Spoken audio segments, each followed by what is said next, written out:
Cette séance que j'ai pu assister avant le dîner la veille, la séance culturelle, m'a fait comprendre que l'histoire et la culture sont le socle pour bâtir une armée forte et résiliente. Nous avons pu voir ensemble tous les sacrifices que le peuple soviétique a consenti pour que nous soyons dans un monde libre aujourd'hui.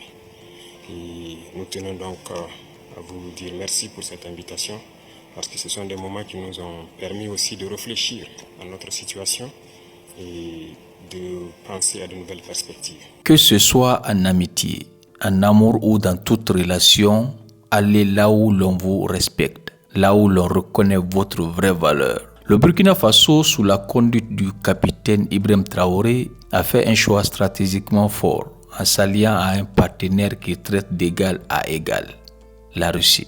Avez-vous vu toutes les images de la visite du capitaine à Moscou pour le 80e anniversaire de la victoire contre l'Allemagne nazie? Si ce n'est pas encore fait, je vous invite à les visionner attentivement. On y voit bien plus qu'un simple protocole diplomatique.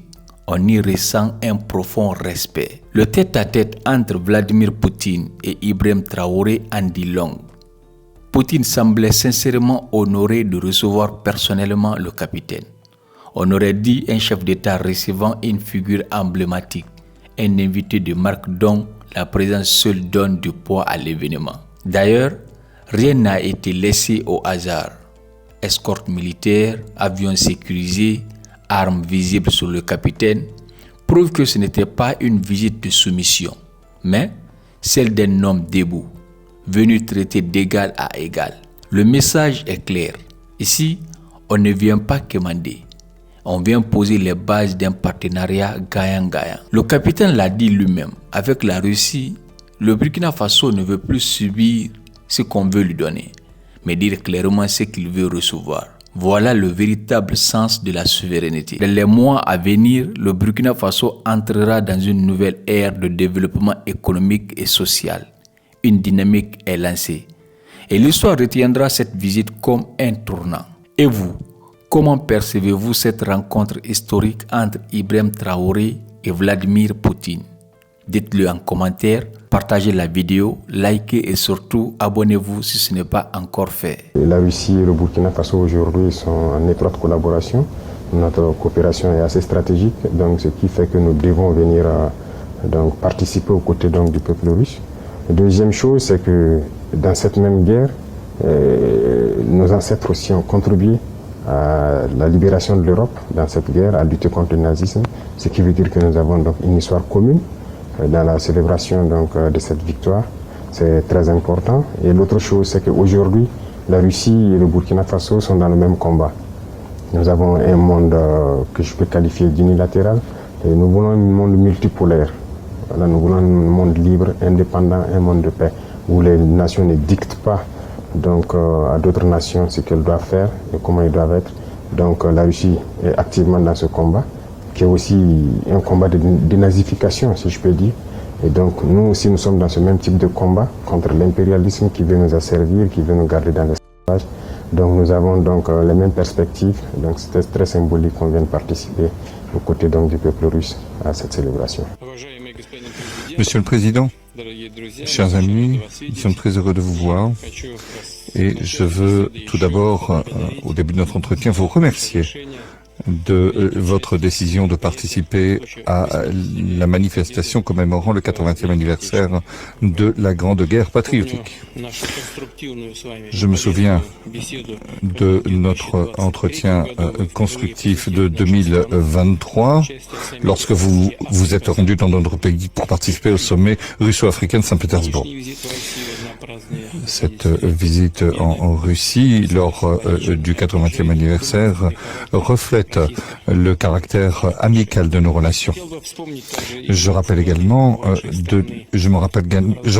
la contribution dans la défaite de l'Allemagne nazie et de ses satellites. Plus de 30 000 habitants du Burkina Faso ont fait partie de la coalition anti-Hitler qui se sont battus aux côtés de la France auprès de Charles de Gaulle, du légendaire Charles de Gaulle. Aujourd'hui, ce qui nous unit, c'est la lutte contre l'extrémisme et le terrorisme. Il s'agit de restaurer l'ordre constitutionnel face à des groupes radicaux dans certaines régions du Burkina Faso. Au cours des 2 dernières années, nous avons fait des progrès importants dans le cadre de notre collaboration dans divers domaines. Fin 2023, après plus de 30 ans d'interruption, eh bien, l'ambassade de Russie à Ouagadougou a été ouverte. J'aimerais dire que nos échanges sont encore modestes, mais ils augmentent et c'est une tendance encourageante que nous souhaitons voir se poursuivre. Il s'agit de travailler au renforcement de nos relations économiques et d'échanges commerciaux. Je mentionnerai ce qui a été fait en octobre 2024 au cours des journées économiques du Burkina Faso en Russie. Une délégation a été accueillie avec le Premier ministre. Nous avons créé une commission intergouvernementale et à la fin de l'année dernière, nous avons créé aussi un groupe de travail. Nous allons continuer à aider votre pays dans la préparation et la formation de nouveaux cadres en 2024 et 2025. Le quota des bourses russes pour les citoyens du Burkina Faso va être multiplié par 2. 27 étudiants seront accueillis, 27 étudiants supplémentaires sur le compte du budget fédéral. S'agissant des relations culturelles, eh bien, à Ouagadougou, nous avons ouvert en 2024 la maison russe où est enseigné le russe. Nous avons aussi un potentiel de coopération en matière de santé. Le 24 et le 25 avril, Madame Popov s'est rendue à Ouagadougou. Elle s'occupe des conditions et de développement de laboratoires scientifiques à Ouagadougou. Nous souhaitons poursuivre ces efforts. L'année dernière, nous avons livré 25 tonnes de blé et nous souhaitons livrer d'autres denrées alimentaires. Nous enregistrons également une coordination de nos efforts sur la scène internationale avec le Burkina Faso. Nous avons également tenu des consultations avec les pays de la Confédération des pays du Sahel, comme en témoigne l'événement qui s'est déroulé en avril de cette année à Moscou. Je vous remercie de votre attention.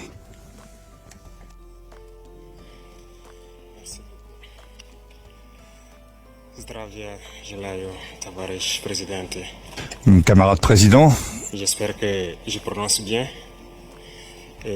C'est un honneur d'être là donc à la célébration du 80e anniversaire de la victoire de la Grande Guerre. Et je tenais donc à vous féliciter et vous remercier donc pour cette invitation qui est un symbole pour nous. Et au cours donc de ma présence ici, je dois avouer que j'ai appris beaucoup de leçons. Cette séance que j'ai pu assister avant le dîner la veille, la séance culturelle, m'a fait comprendre que l'histoire et la culture sont le socle pour bâtir une armée forte et résiliente. Nous avons pu voir ensemble tous les sacrifices que le peuple soviétique a consenti pour que nous soyons dans un monde libre aujourd'hui. Et nous tenons donc à vous dire merci pour cette invitation, parce que ce sont des moments qui nous ont permis aussi de réfléchir à notre situation et de penser à de nouvelles perspectives. Et sur ce, je pense que les obstacles que nous avons aujourd'hui devant nous ne doivent pas nous arrêter. Et les obstacles sont une bonne chose en quelque sorte que nous devons surmonter. La preuve, je pense qu'avec toutes les sanctions contre la Russie depuis un certain temps, la Russie arrive à développer un mécanisme interne qui lui place donc au devant de la scène internationale. Et nous apprenons Nous prenons bonne note de ces leçons que nous avons donc apprises ici. Et même au niveau de la parade, je tiens à dire que j'ai été émerveillé de voir l'enchaînement donc des engins qui ont défilé devant nous, notamment depuis le char mythique T-34 qui a gagné donc lors de la Grande Guerre jusqu'aujourd'hui au char moderne. Combien donc l'armée russe s'est modernisée, combien la technologie donc a participé à renforcer cette armée. Et dans ce cadre, nous souhaitons que la coopération que nous avons puisse se renforcer de façon exponentielle. Je vous remercie déjà pour tout ce qui est fait pour nous, notamment ces bourses d'études qui sont octroyées au Burkina et qui vont s'accroître. Et ce matin, j'ai visité donc l'université de chimie et je disais que le volet sur lequel nous allons axer après la défense et la sécurité, c'est le volet de l'éducation. C'est ce volet qui nous intéresse le plus, notamment les sciences. Il faut que la Russie puisse nous aider à former notre jeunesse, notamment dans le domaine des sciences, pour que nous puissions développer chez nous la machinerie, que ce soit la machinerie qui va avec l'armée ou la machinerie qui va avec l'industrie. Parce que c'est à ce seul prix que nous pourrons nous développer au sein de l'Afrique. La guerre qui nous est imposée aujourd'hui, nous pensons que ce n'est qu'une manifestation aussi du nazisme.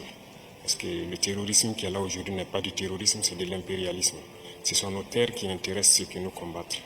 Et donc, finir avec cette guerre, avoir une armée forte et lancer le développement de notre patrie, telle est l'essence donc de notre combat. Et nous comptons sur vous pour surtout former nos cadres. Parce que la coopération, telle qu'on le dit, très souvent en Afrique, on aime avoir beaucoup de demandes. Nous savons que vous êtes dans une opération militaire spéciale. Nous comprenons tous les défis qu'il y a. Et le lendemain, qui est incertain pour le monde entier, nous pouvons comprendre ça. Donc nous ne serons pas là peut-être à demander beaucoup de choses, à demander de l'aide ou quoi que ce soit. Mais l'aide que vous pouvez nous octroyer, c'est surtout ce transfert de connaissances que nous voulons. Et donc nous souhaitons avoir plus de bourses et voir dans quelle perspective nous pouvons nous-mêmes donner des bourses à nos étudiants pour étudier ici.